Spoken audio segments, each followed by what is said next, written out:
Hello, everyone. Welcome to the channel. My name is Shaneria, and this is Talking Crime. If you are new here, don't forget to join the family by hitting that subscribe button. And if you are returning, I appreciate you 100%. You guys, let's get started in today's reaction video. One Rochester family is navigating an emotional journey after learning their sister, who officials declared dead last February, is actually alive and living in another state. Isabel Garcia spoke with one of the siblings as they continue to search for answers and change. Isabel. Yes, good evening to you, Teresa. Shanita Hopkins tells me it was back in 2021 when the family actually filed a missing persons report for her sister, Shanice Cruz, concerned after she left 2 children behind and cut off all communication with the rest of the family. Then in April of last year, the family was informed by police their sister died on Hudson Avenue. Fast forward 6 months later, Shanita received a Facebook message from a stranger in Detroit showing a photo of Shanice taken that very morning. It's a wild, emotional roller coaster. Shanita Hopkins is trying to make sense of a very unusual situation. In 2021, the family issued a missing persons report for her sister, Shanice Cruz, after she had cut off all communication and seemingly disappeared.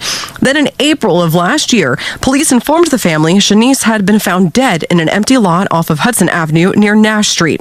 The autopsy report showed it was an overdose with high levels of cocaine in the system, not typically what Shanice was involved with. Reading the autopsy was traumatic. It's one thing to hear it, you know what I'm saying, but then it's another thing to actually read it, and then her name is attached to it, so we thinking this is how she died. Shanita tells me no one was allowed to view the body because it was so badly decomposed, also prompting a swift cremation. The family held a memorial service and funeral last summer. Then in November, Shanita received a shocking message from a person she did not know from Detroit. Her first message is, ma'am, with the picture of my sister, ma'am, I'm concerned. Your sister is not dead. She just volunteered at my event today.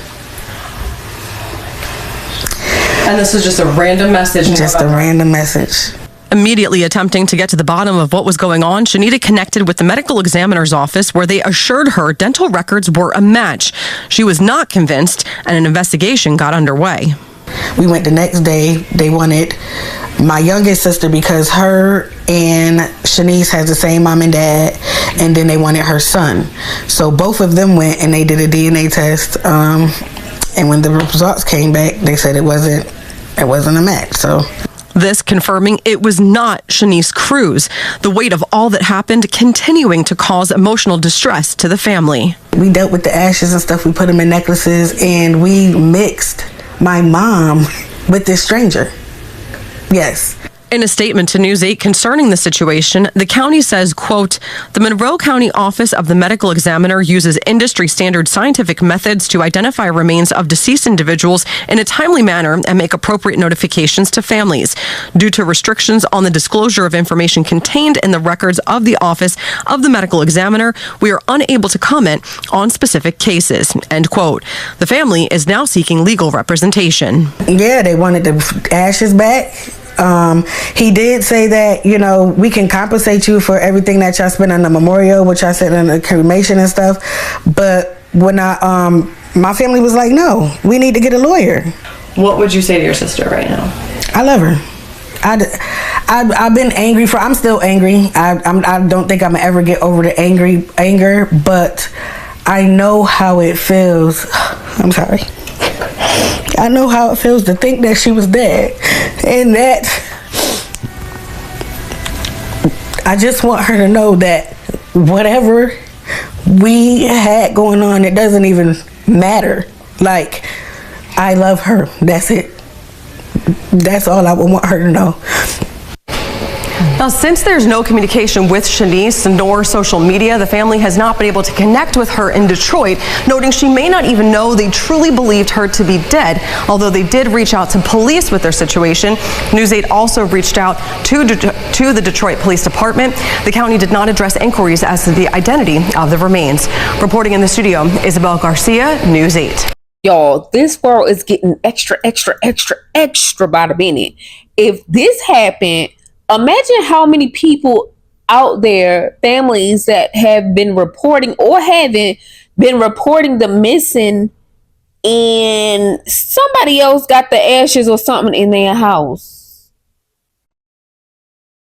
And not only that, the family wants to sue the medical examiner's office, right? As they should. Because why not the dental records, you know, be shown? And I was kind of confused about the DNA test. Like, was the DNA test for the body that was badly burned and they found out that it was no match? Because if they had found out it was no match, when did they find out that the DNA didn't match? Because they had already had a memorial and cremated this person. The medical examiner's office want the ashes back, but still nobody knows who that body was. The sister is out in another state and still haven't had no communication with the family so the family can verify, like, did you think we thought you was dead? What you thought? I'm kind of thinking the sister was up to no good. She didn't want to be found. She didn't know. She wanted to run off, like a lot of other stories that I heard, and never to be found again. Because what mother you know would leave her two children behind and go ghost? It's weird to me. This is something she wanted to happen. So obviously, she know that her family thinks she's dead or missing. And y'all, bear with me for a minute. What if she has something to do with that body, that person being, decomposed real bad or like overdosed and died? Like, what if she has something to do with it? Use that to her advantage so it can look like she was dead. Like, I'm trying to figure out, like, yeah, how did they determine that was her dead anyway? Like, how did anybody thought it was her and they went from there? Y'all, this world's getting crazier and crazier. But if the family going to sue the medical examiner's office, baby, they should find that sister and sue. And quite frankly, I feel like that sister should get found and have to do some type of time, because I say this because I feel like she knew what she was doing. She was attempting to flee. She left her two kids. She didn't contact the family member. Look, I'm okay. I'm just stressed out. Like, I need a break. Can somebody take custody of my kids? I can't do it no more. She didn't do any of that. This is suspicious. If she don't do time like that other girl that lied about her kidnapping, because, like, yeah, your family thought she was dead, ma'am. Your family had a whole body that they did a memorial service for and cremated. And y'all, okay, I'm gonna let y'all go in a minute. What bothers the crap out of me is they not only cremated her, but they mixed the deceased mama ashes up, thinking that it was their sister ashes, to mix them up together, put them in necklaces for family members and everything, only for this not to be their sister. And then the medical examiner's office, whoever, they want the ashes back. Is y'all crazy? Like, oh my god, this is like mess. This is mess. It got me thinking, because my dad was cremated. I now have his ashes, and now I'm kind of scared.